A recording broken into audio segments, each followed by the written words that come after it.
정부는 이렇게 실내에 많은 사람이 모여서 집단 감염에 취약한 시설을 집중 관리하기로 했습니다.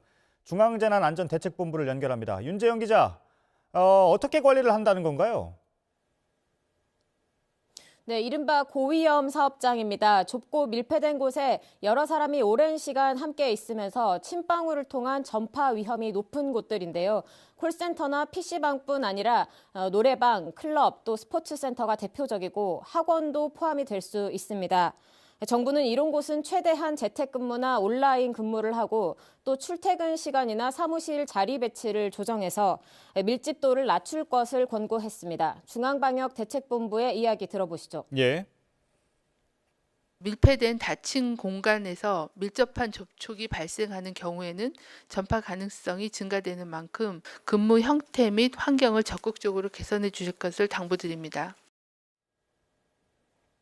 네, 정부는 또 전 국민의 이동을 제한한 이탈리아의 사례를 언급하면서 방역이 어려운 코로나19 바이러스의 특성상 자발적 거리 두기보다 강도 높은 대책을 검토 중이라고 했습니다. 네, 콜센터 환자들이 대부분 대중교통을 이용했다고 해서 우려가 큰데 정부는 어떤 입장입니까?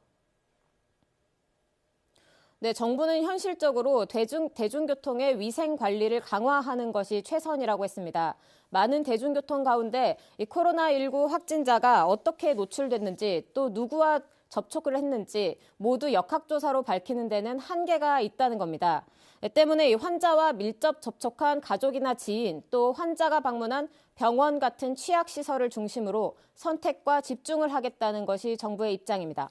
네, 전체적으로 보면 추가 환자 말고도 사망자도 계속 나오고 있는데 대책이 나온 게 있습니까?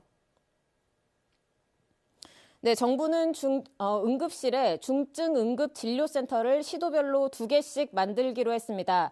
병원 내 감염을 우려한 응급실이 코로나19가 의심되는 중증 환자를 받지 않으면서 사망한 사례를 되풀이하지 않기 위해서입니다. 중증응급진료센터는 응급실 밖에 사전 환자 분류소를 만들어서 의심 증상이 있는 환자와 없는 환자를 나눈 뒤 각각 다른 장소에서 진료를 하도록 합니다. 네.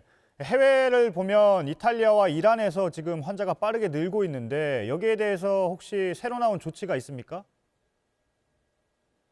네, 정부는 오늘부터 이탈리아와 이란을 검역 관리 지역으로 지정했습니다. 특별 검역을 하게 되는데 이탈리아와 이란에서 오는 입국자는 건강 상태 질문서를 의무적으로 내고 또 발열 검사를 받게 됩니다. 정부는 프랑스와 독일, 스페인 등 유럽에서도 확진자와 사망자가 늘고 있다면서 추가 지정을 검토하겠다고 했습니다. 네, 윤재영 기자였습니다.